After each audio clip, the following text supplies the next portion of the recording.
আসসালামু আলাইকুম। আজকে একটি গল্প বলবো, একটি শিক্ষণীয় গল্প বলবো। গল্পটিতে কিছু শিক্ষণীয় বিষয় রয়েছে, কিছু মজার ব্যাপার রয়েছে। এই গল্পটিও আমার এক ছোট ভাই আমাকে পাঠিয়েছে গতকালকে রাত্রে, আমার মোবাইলে হোয়াটসঅ্যাপে পাঠিয়েছে। আমি সেই গল্পটি আপনাদেরকে পড়ে শোনাচ্ছি। আশা করি আপনাদের খুব ভালো লাগবে, এবং গল্পটি যদি ভালো লাগে তাহলে অবশ্যই কমেন্টে জানাবেন। তাহলে যদি এইভাবে আমাকে এনকারেজ করেন, আমি আরও ভালো ভালো গল্প আপনাদেরকে উপহার দেওয়ার চেষ্টা করব। তো আমি গল্পটি আপনাদেরকে পড়ে শোনাচ্ছি। আপনারা অবশ্যই মনোযোগ দিয়ে গল্পটি শুনুন এবং উপভোগ করুন। গল্পটি এরকম যে, মজিদ ব্যাপারী নামে এক মশলার ব্যবসায়ী ছিল।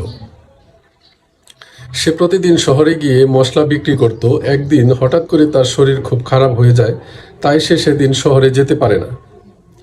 তার ছোট ছেলে খেলা করে বাড়ি ফিরে এসে দেখে বাবা বিছানায় শুয়ে আছেন। সে অবাক হয়ে জিজ্ঞাসা করে, বাবা, আপনি আজ শহরে গেলেন না কেন? বাবা উত্তর দেয়, আজ শরীরটা খুব খারাপ লাগছে রে, তাই আর শহরে মশলা বিক্রি করতে যাইনি। এই কথা শুনে ছেলে বলে, তাহলে আজ আমি শহরে গিয়ে মশলা বিক্রি করব। বাবা তখন বলে, তুই তো এখনো অনেক ছোট, শহরের দোকানদাররা তোকে বোকা বানিয়ে মশলা খুব সস্তায় কিনে নেবে।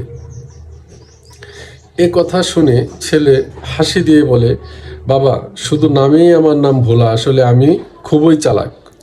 এই বলে সে শহরে যাওয়ার জন্য জিদ করতে শুরু করে। বাবা তখন ছেলের মাকে ডাকে এবং বলে, তাকে একটু বুঝিয়ে বলো যেন শহরে সে না যায়। কিন্তু মার কথাও সে শোনে না। শেষ পর্যন্ত বাবা মা দুজনেই মিলে তাকে শহরে পাঠাতে রাজি হয়। তবে যাওয়ার আগে বাবা তাকে 3টি শর্ত দেয় এবং বলে, এই 3টা কথা যদি তুই মানিস তাহলে তোকে শহরে যেতে দেব। ভোলা বলে, ঠিক আছে বাবা, আমি সব কথা মেনে চলবো। বাবার 3টি শর্ত ছিল এরকম: তোর মা তোকে কিছু রুটি দিয়ে দিবে, যখন খিদে পাবে খাস, কিন্তু খাওয়ার আগে বলতে হবে 1 খাই, 2 খাই, 3 খাই, 4 খাই। এই কথাগুলি বলে তারপর খেতে হবে। যদি কেউ মশলার দাম কম দিতে চায় তাহলে বলবি বাবার সঙ্গে কথা বলে আসি।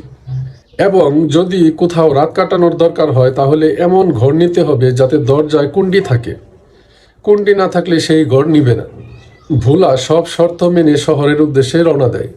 শহরে ঢোকার পর কিছু চোর তাকে দেখে ভাবে, এর ঝোলায় নিশ্চয়ই কিছু দামি জিনিস রয়েছে। তারা পরিকল্পনা করে ভোলাকে এক ফাঁকা জায়গায় নিয়ে গিয়ে তার জিনিসপত্র ছিনিয়ে নেবে, এই ধরনের পরিকল্পনা করে চোরেরা। এদিকে ভোলার খিদে পায়। সে একটা গাছের নিচে বসে মায়ের দেওয়া রুটি খেতে যায়। খাওয়ার আগে সে বাবার শেখানো মতো কথা বলে, 1 খাই, 2 খাই, 3 খাই, 4 খাই। এই কথা শুনে চোররা ভয় পেয়ে পালিয়ে যায়। দূরে গিয়ে ভাবে, ও তো কোনো মানুষ না, নিশ্চয়ই কোনো ভূত। তা না হলে গাছের নিচে বসে 1 খাই, 2 খাই, 3 খাই, 4 খাই এরকম করছে কেন? হয়তো মানুষ খেতে চাইছে। যদি আমাদের দেখে ফেলে তাহলে সবাইকে খেয়ে ফেলবে। ভোলা তখন খাওয়া শেষ করে একটা সরাইখানায় যায় এবং বলে, একটা ঘর চাই। সরাইখানার মালিক বলে, ঘর আছে। ভোলা তখন জিজ্ঞেস করে, ঘরে কুণ্ডি আছে তো? এই কথা শুনে সরাইখানার মালিক ভাবে, এ ছেলে তো বুঝে শুনে এসেছে, নিশ্চয়ই জানে যে চুরি টুরি হয়, এই জন্যে কুণ্ডি আছে কিনা জিজ্ঞেস করছে। তাই মালিক তাকে ঘর না দিয়ে সরাইখানা থেকে বের করে দেয়, কারণ একে ঠকানো যাবে না।